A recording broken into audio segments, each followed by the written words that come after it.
Incoming! Incoming! Hostile engaged!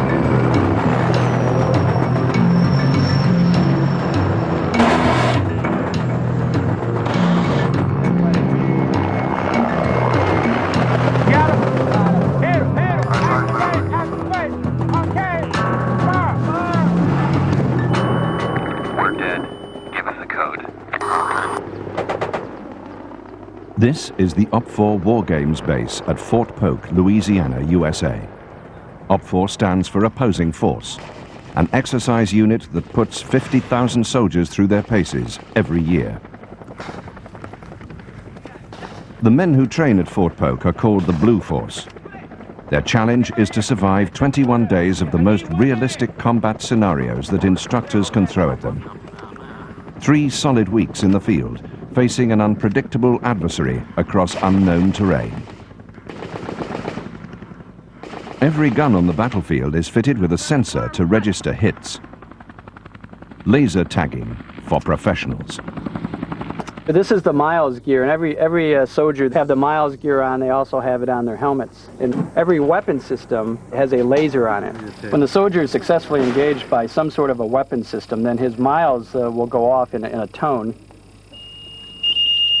And then that alerts the observer controllers that, in fact, the individual has been hit. At that point in time, he pulls out his casualty card.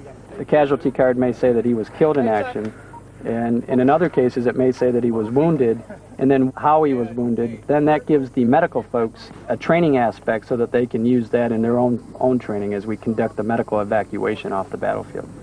But every system has the laser systems. The Stinger and the Avenger has the Miles laser on it, and when successfully engaged, a tone will go off in the Hind helicopter that will alert them that they, in fact, were shot down.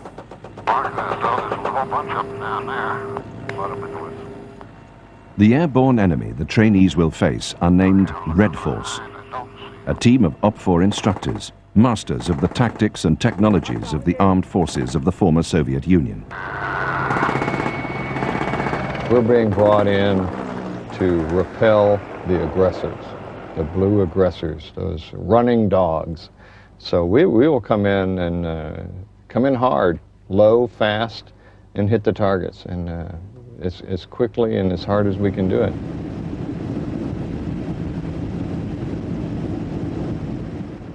This, by far, is the most fearsome weapon at the Red Force's disposal. An Mi-24 assault helicopter captured from Iraqi troops in the Gulf War.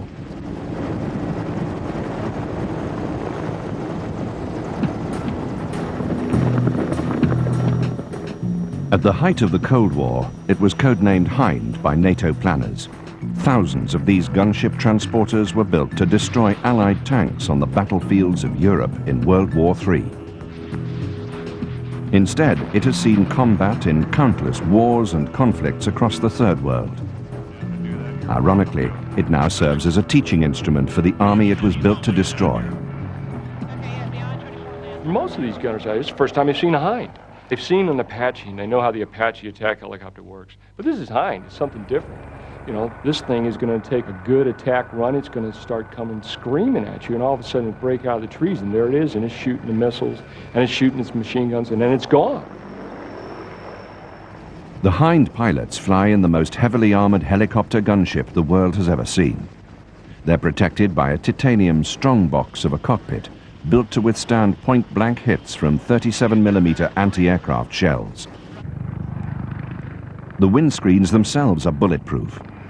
Even if the glass was riddled with a .50 caliber machine gun, the 2 pilots would survive and probably complete their mission. The cockpit itself is a large, roomy cockpit. The switches are simple, clearly marked. It's air-conditioned. It's got a nice fan up in front for airflow, keeping it across your face. And in stress, you like to have airflow across your face.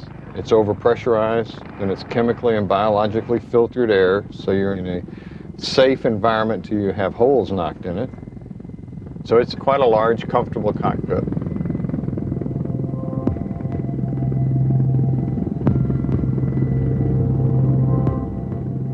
The Soviets had relied upon sheer weight of numbers to achieve military superiority. high-tech weaponry was never favored because of the intricate backup systems required by such machinery. The helicopter the Russians have inherited was designed by the Mill Company and first flown in 1971, and has proved itself to be a highly competent piece of weaponry.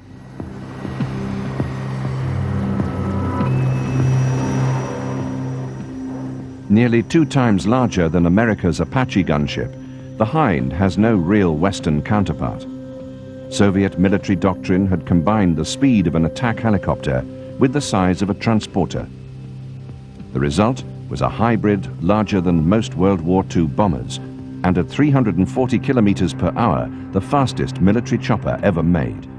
Faster even than the highly maneuverable Apache. I wouldn't say it's a sneaky type of aircraft. 26,000 pounds is not going to sneak up on pretty near anybody, but it is quiet in comparison to its size. And we move at a high speed, attack speed between 120 and 140 knots, 50 to 100 feet above the ground. And a rolling terrain, it's very difficult to detect, and it can be on you before you know it. This morning we expect the Mi-24 Hind to conduct an air attack. The air attack route will go up along the east side of the brigade sector. It will fly north.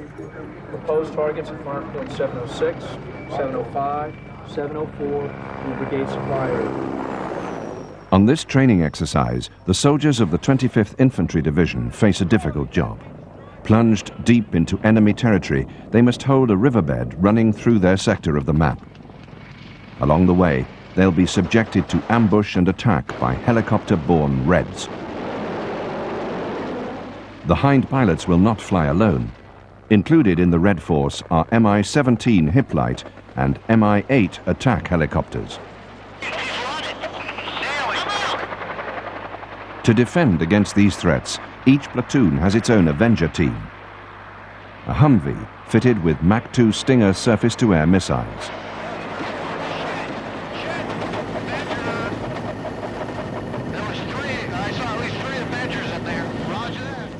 Hind pilots hug the trees, seek their prey, and strike swiftly. This gives each team an average of just 3 seconds to get off a shot. If this were war, these men would already be dead. It's not good enough in our Army just to tell somebody, I want you to do this, and I want you to do it now. You got to tell the soldier why. You know, what's the purpose? What are we doing here? Down to the lowest level. He or she has an idea why we're out here. What's the whole purpose? What's the end game? And then the how is left up to them. And you trust them that they'll be able to apply that how, but it's the why. Again, I think that's probably one of the things that's unique about our Army. This is definitely the most realistic training that I've ever seen in 14 years in the Army, so this is great. In our home station, we really don't have aircraft that engage back at us, so we'll be on our toes as to more of what we're doing. Okay, you got us. OPFOR pilots fly 5 to 6 times daily. For the Stinger teams below, this constant cycle of attack forces them to sharpen their defensive skills to a fine edge. Okay, 27 just shot, 4 more rockets, then 12 individuals getting out of the MIA. By the time a rotation is over, it's almost like we don't want to go out in the box anymore. You get whacked 3 or 4 times a day. That's, well, you know, we are pretty good at what we do, and to get shot up pretty regular doesn't do a whole lot for your ego. It's a really good feeling when you've gone out in the battlefield, the battle area, and you've given it all you've got. And you've flown it to the maximum potential, and you've shot your ordnance, and you still get whacked and shot down. It makes you feel good. It makes you feel real good.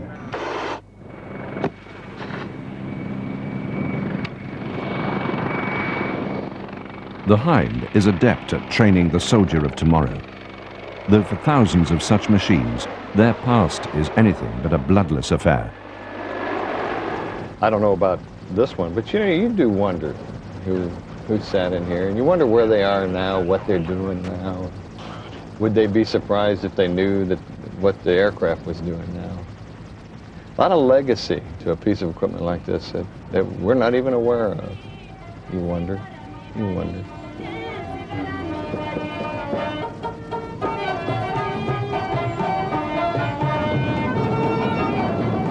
At the United Nations, the Security Council was presented with a resolution calling for the immediate and unconditional withdrawal of all foreign troops from Afghanistan. For the Russians, this was not an invasion, just a helping hand to a nation in need.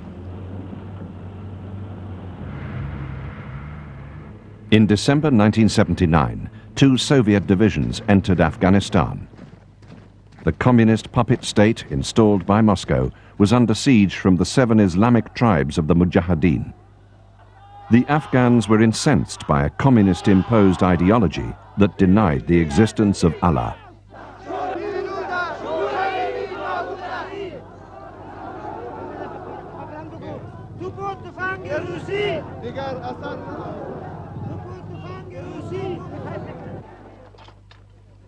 This would be the first real test of the Russian army since the Second World War.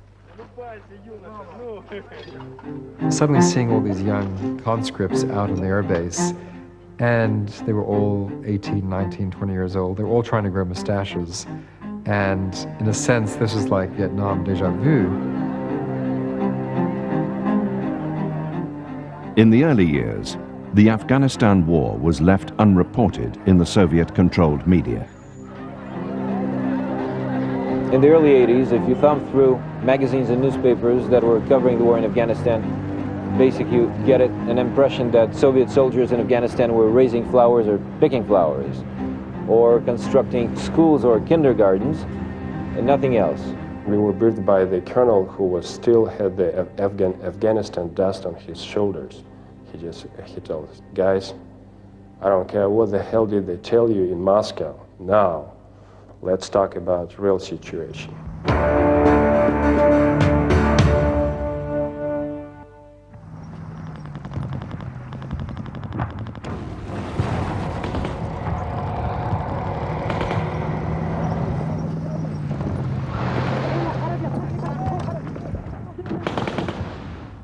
By late 1980, over 100,000 Soviets were fighting and dying in Afghanistan. But when the bodies of the dead returned home, families were told that their sons and brothers had perished in training accidents.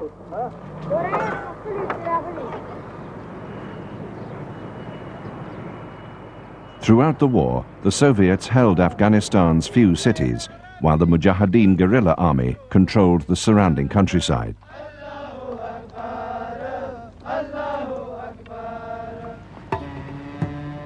The region is mountainous.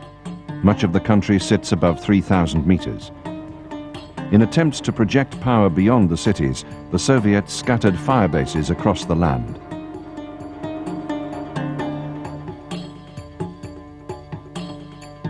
Supply and reinforcement were difficult. Afghanistan's deep gorges and narrow mountain passes proved a nightmare to Moscow's conventional army.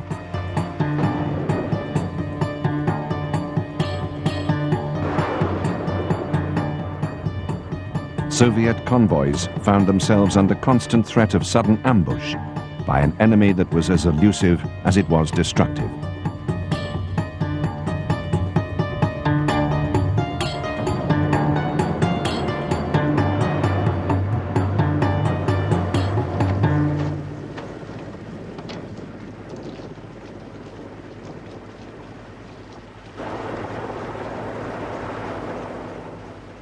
In the rugged terrain, the Red Army came to rely more heavily on one machine than any other. Like the American conflict in Vietnam before, Afghanistan became a helicopter war. And like the Huey in Vietnam, one aircraft became symbolic of the manner in which the war was fought.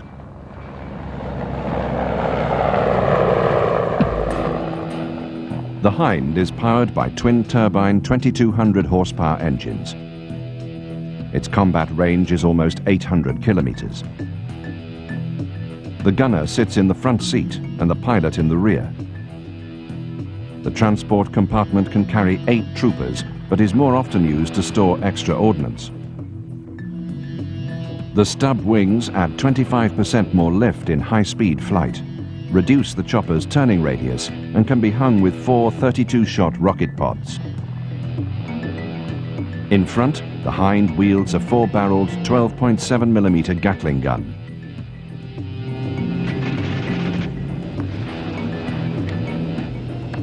Over time, the Mi-24 evolved into a pure attack gunship.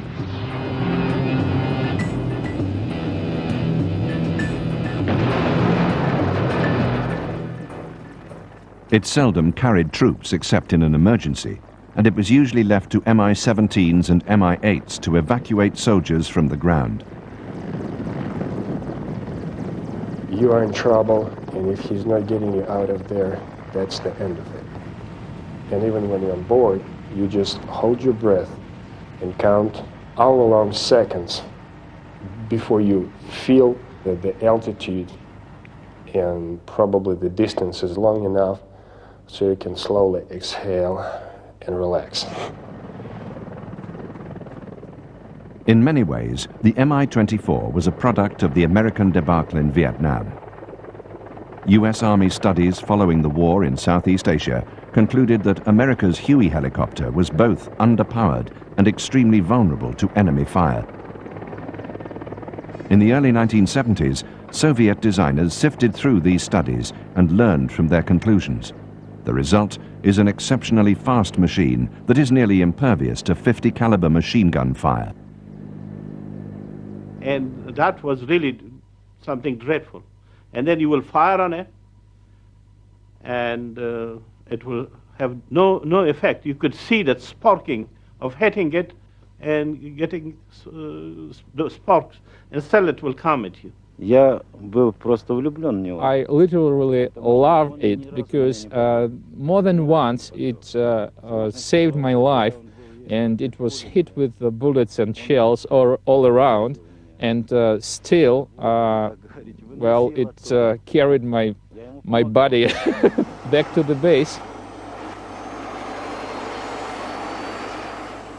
Soviet tactics often replicated the strategic operations employed by the Americans in Vietnam. Hours prior to a Hind assault on a suspect village, Soviet troops were inserted into hidden posts along the village's most likely path of escape. The Hinds would pop up from behind the mountain peak with the sun rising and the winds blowing into their direction. And this is like a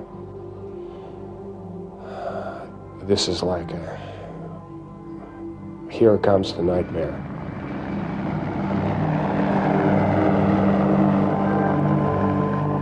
You could scare you know, even Afghan Mujahideen, they were very brave. They were very good fighters. They didn't care even if they're dead or alive, you know. But you can see that feeling, everyone, that the way the helicopter was coming to you, it's you can get that feeling like, oh, it's something coming to me, you know.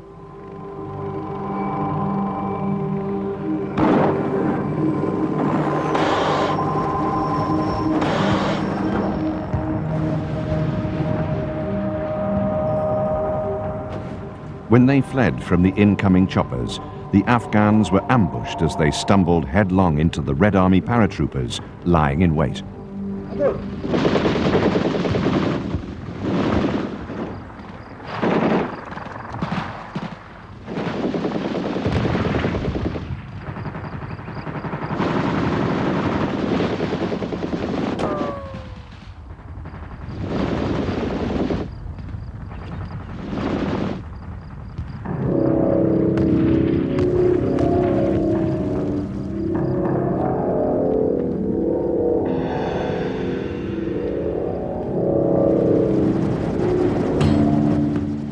By 1983, the Hinds were roaming over the Afghan countryside, seeking targets at will.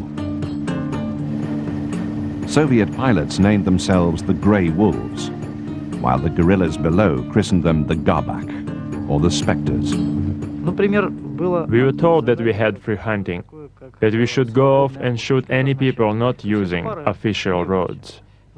But it wasn't right. What if a man in the desert is just moving to the nearest village? When we first came, some people felt okay about us. But in a year or so, that changed. For Soviet pilots, distinguishing civilian from combatant was often difficult. For leaders in Moscow, the distinction was inconsequential. Kremlin planners devised a strategy that many called genocidal. Villages were bombed to empty the countryside of the people who fed, clothed and sheltered the rebel fighters. If the Soviets had learned anything from the American experience in Vietnam, it didn't show. Terror tactics only strengthened the resolve of the enemy. There were incidents where, villages were taken out and just shot or bulldozed. That was a very common one where tanks would just run over bodies. Quite a lot of documentary evidence came out about that. With, children buried alive through bombings, again, deliberate attacks against villages, sometimes as punishment for attacks by the guerrillas. Anything against land, community, faith, and honor calls for fighting to death.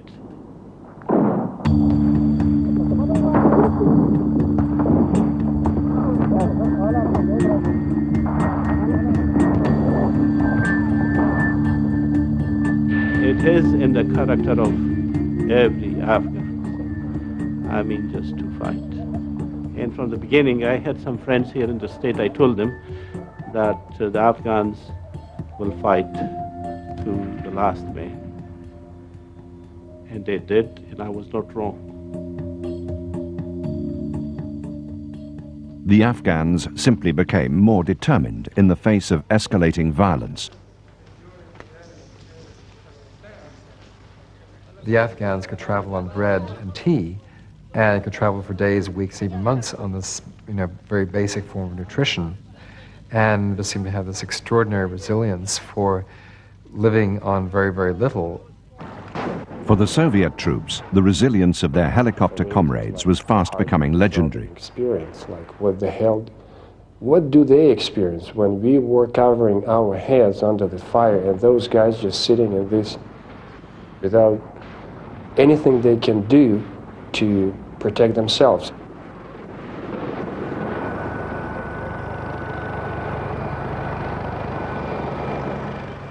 Pilots spent much of their time flying convoy escorts and over time earned the respect of the troops that they're sent to protect.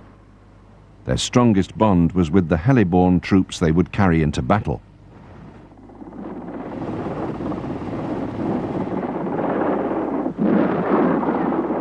Airborne, it was like between brothers.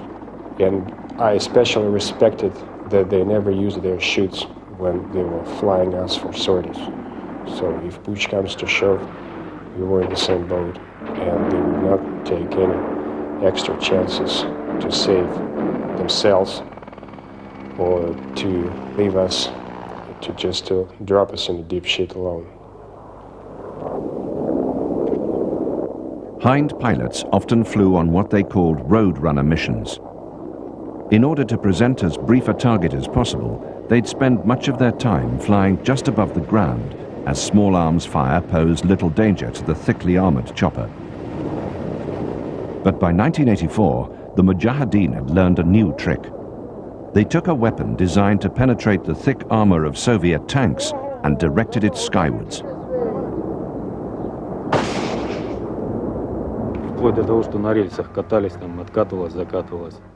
Another unexpected thing we encountered there were the usage of hand grenade launchers against helicopters, which were intended to fire at tanks, but at helicopters at low altitude. They had lots of grenade launchers, and a Mujahid could just raise it and fire at you with a grenade, and there were many cases like that.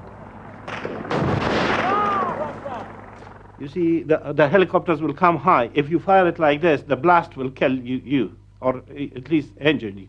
So what we did, we will have these long, tall trees, a poplar or some sort of a pine. On the top of it, a Mujahid will climb and climb and climb, and usually there will not be strong branches to hold him. So what we will tie him up to the tree and then wait for the helicopters to come with the RPGs.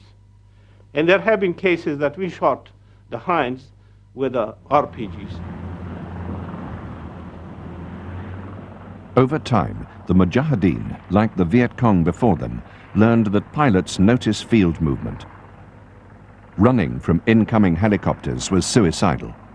Once the guerrillas stood their ground, it was the Soviets who suffered.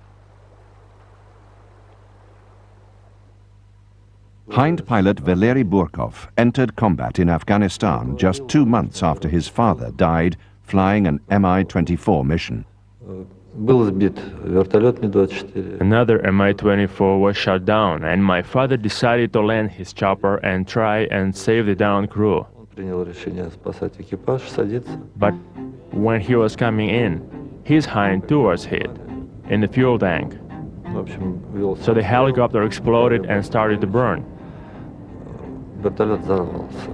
And he was the only one of the crew who didn't manage to get out.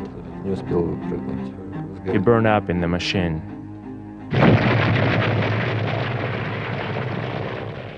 Eventually, the Hind's weaknesses began to show. The altitudes in Afghanistan are extreme. Some Soviet fire bases were located as high as 5,500 meters. The thin air took its toll on turbine engines built to work no higher than 4,000 meters. This sometimes cut the helicopter's speed by as much as 2/3. More often, it meant that the heavy armor-plated machine couldn't take off like a real helicopter, but would lumber down a short runway to get airborne. When pilots complained, Moscow and the Mill Company took no real action. Russia's idea was always to make more cheap aircraft. The more the better, the cheaper the better. Pilots were expendable. In the Soviet communist ideology, people were expendable anyway. And the most expendable were the draftees in the convoys below. Now, most of these conscripts were non-Russian, ethnic Russian. They tended to be Georgian, Ukrainian, from the Baltic states, Estonians, Lithuanians. So there was a degree of resentment toward the Russians, toward Moscow. Also, most of the conscripts hadn't any idea why they were covering or why they were involved in this war. As I understand, Moscow tried to save more Russian kids because Russian population was not growing as fast as the population of Asian republics. And I think it was a very cynical policy of Moscow leaders. So I think there was a lot of resentment amongst the conscripts. They didn't really believe in this war. For many in combat, this sense of detachment would soon change. For most of the guys, they were more or less indifferent until they experienced personal casualties among their friends or they were wounded. Then, by blood, they were committed to this vicious circle of cannon fodder. Once you lose your buddies, peers, with whom you had a personal experience sharing your life, your service, then you just start from there. Then for you, it's like the whole damn thing personifies in the faces of those who perished. And the revenge is the word. That's it. And for them, there is no difficulties, no doubts. It's as simple as that. They killed my buddy. Now you watch me. I think the fear element had grown. I think also the fear element had grown with the Soviets because word did come back of what happened. And if you look at the Soviet propaganda, which a lot of it was probably not that far off the mark, that if you got captured, they would skin you alive. And I always remember this being one particular element, that they would skin you alive. And it did happen.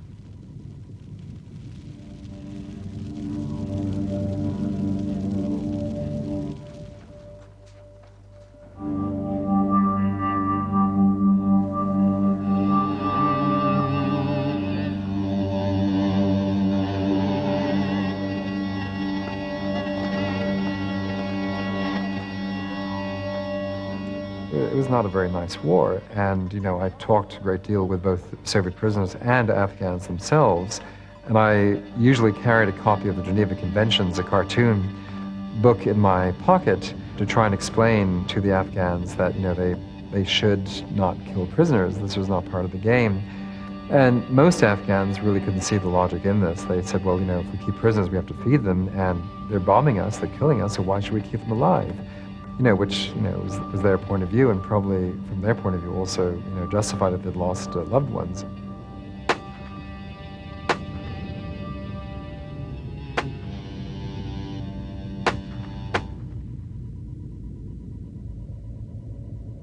Just to dampen the morale of our soldiers, they would throw the live body of one of our prisoners with his legs and arms cut off and still bleeding.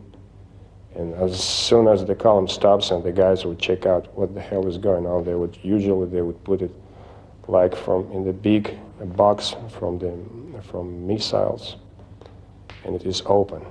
And then the whole story is just like a wildfire, spreads all along the column.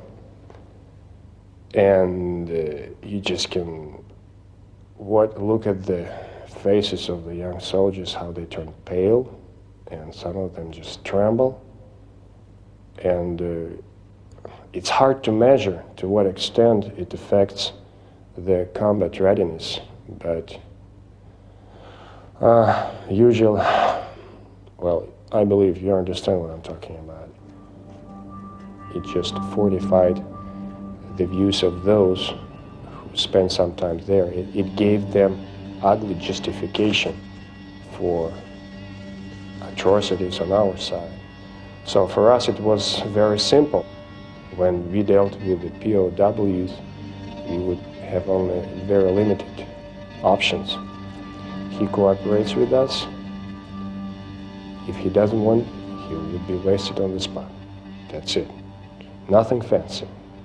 No slicing, no knifing, anything like that.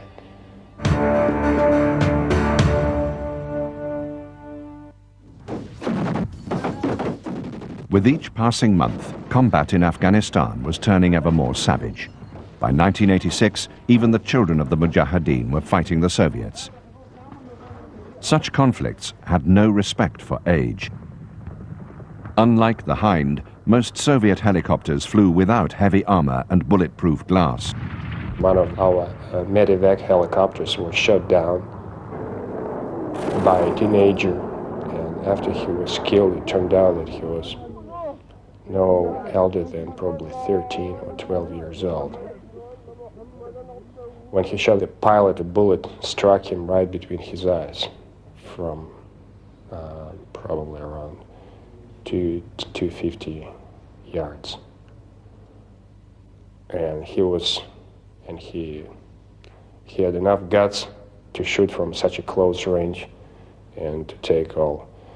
And I'm sure he had a pretty understanding what would happen with him, and he took the risks. So we developed the feeling of just respect to professionalism and to the other side.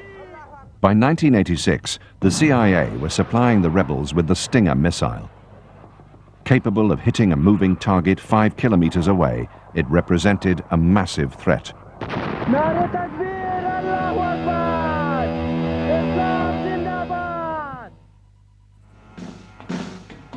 The General Dynamics Stinger weighs just 15 kilograms, flies twice the speed of sound, and can reach aircraft flying 5 kilometers away.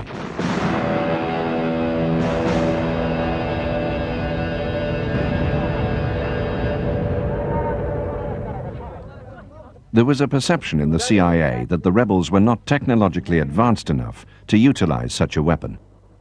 But the guerrillas were quick learners, and the new missile proved deadly to the Soviet aircrews. One resistance commander remarked, "There are only 2 things we Afghans need: the Quran and more Stingers."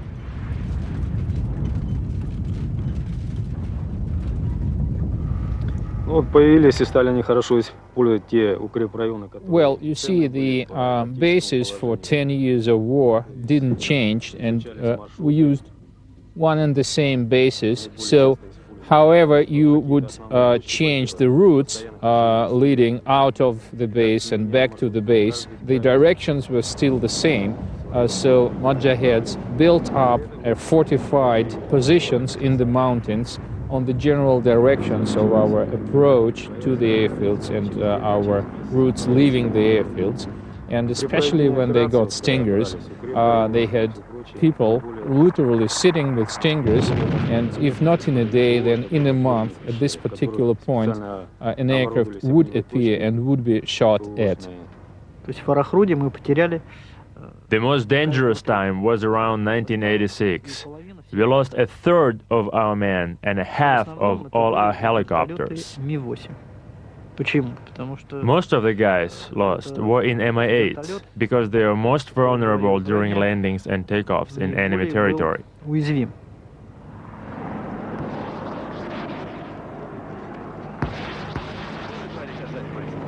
By 1987, flare dispensers had been added to most Soviet helicopters. They acted as decoys to the heat-seeking missiles. Fixed-wing aircraft, too, utilized this system. Despite this, in 1987 alone, more than 200 Soviet aircraft fell prey to the Mujahideen's new weapon.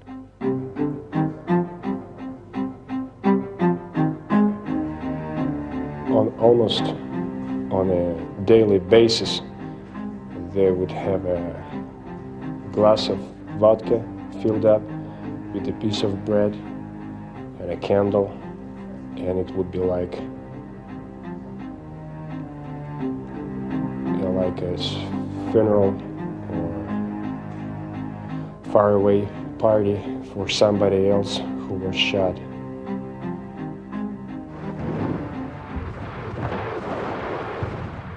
I had a first experience being ambushed, and we had a huge casualty rate, 47 killed, and we had 6 guys who were just bleeding and dying from the wounds, and our 2 medical personnel were killed too. So we didn't have anybody to take care of these wounded guys properly, and we radioed to the base to pick them up. The arrival of the Stinger meant that the helicopters the soldiers looked to for salvation were no longer there when needed. And this is like a waiting situation. I was walking around those guys moaning from their pain, and they would provide first medical aid, and I was cursing, I was preaching, I was hoping, and there was nothing else we can do about it. And I thought my head would explode trying to pick up the first sounds of the incoming helicopters. This is, I would say, the worst waiting I've ever had in my life. I mean, something I would not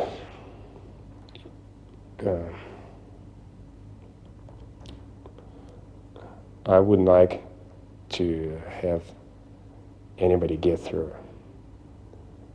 The feeling of the mixture of hopelessness and hope at the same time. Not all of them made it when they landed. I had hard feelings. I was looking somebody to blame, and I couldn't put my finger on somebody or something. It was like, it was as big as life. It didn't work out properly. Birds landed safely, but they were useless because guys didn't make when they landed, and it was, well,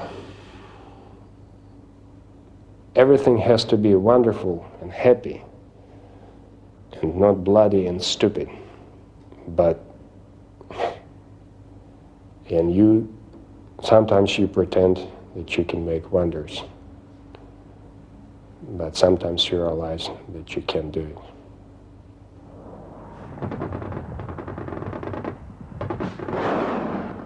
Some in Afghanistan claimed that the Stingers were more of a psychological threat than a physical one. I think the numbers of Stingers which actually shot down Soviet planes was quite questionable. I saw probably 5 or 6, and each one I saw being fired missed. And I think that was the same experience of quite a few of my other colleagues. However, the facts speak for themselves. 1,300 Soviet aircraft were shot down, nearly 1/3 Mi-24 Hinds. By the winter of 1988, Soviet morale was devastated. There was not much of a discipline in their soldiers. Their soldiers were selling their weapons, trading it for something. They were even selling their spare tire of their jeeps. They will sell fuel out of their vehicles. They will sell ammunition. In Moscow, the war was now being freely debated. Glasnost and Perestroika had opened the floodgates. For the first time in Soviet history, public dissent against a war of aggression was openly tolerated. Social fatigue and a crumbling economy was to undermine support for the war. The Soviets then announced their impending withdrawal from Afghanistan. In the months that followed, soldiers in the field focused on one thing: getting home in one piece. Hind pilot Valery Burkov served with ground troops as a forward air controller. When we took over one of the mountains in the Panjshir Valley, there was a bunker, a natural bunker in a mountain cavern at the summit. And when we got up there, I went down to this bunker to look for trophies. It was a position for a high-caliber machine gun. And just when I climbed out with my trophies, I stepped on a mine under a rock near the entrance. It seems it was the only mine on that mountain. So when the enemy left that position, they left just one mine, and I stepped on it and it exploded. Burkov lost both his legs in the explosion. A helicopter carried him to safety, and for this he became a hero of the Soviet Union.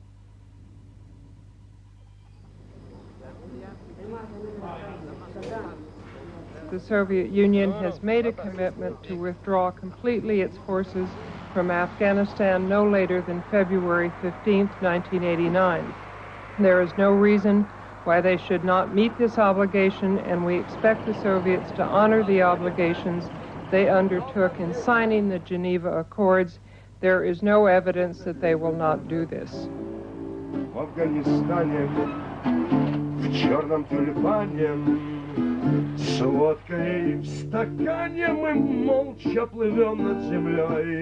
In Afghanistan, for some reason, you immediately became an old man,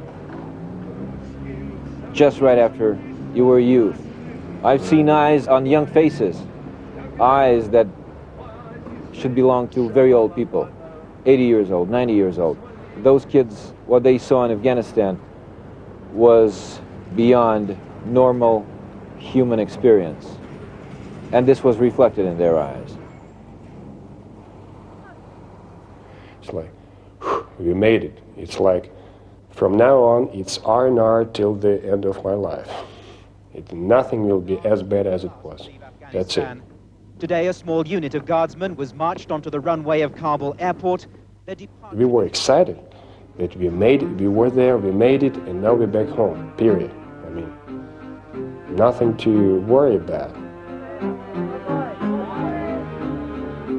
I must tell you that I, as a correspondent in Afghanistan, went through different stages of understanding of what war is all about. In 1986, I thought that we need another 2 or 3 divisions and everything will be okay. In 1987, I thought that even if you send 3 more armies, you'd still lose the war. And that something is deeply wrong here. And in 1989, I basically thought that this was a war that will not only destroy Afghanistan, but basically the Soviet Union. Historically, the Afghanistan war ended as the Soviet Empire began to disintegrate. And there's no doubting that the burden of that conflict contributed to its downfall. The Soviets lost 15,000 troops because of dogmatic principles. As for Afghanistan itself, 1.5 million rebels and civilians have died, and the terror continues with warring tribes fighting over the rubble left by the invading Soviets.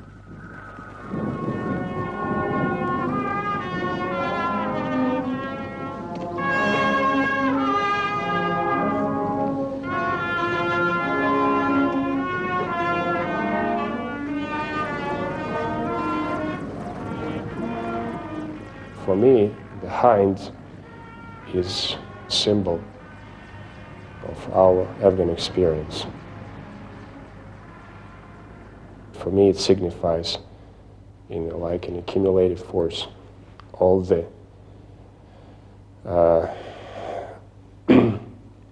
all the brutality and power and of this conflict that we experience on both sides in Afghanistan.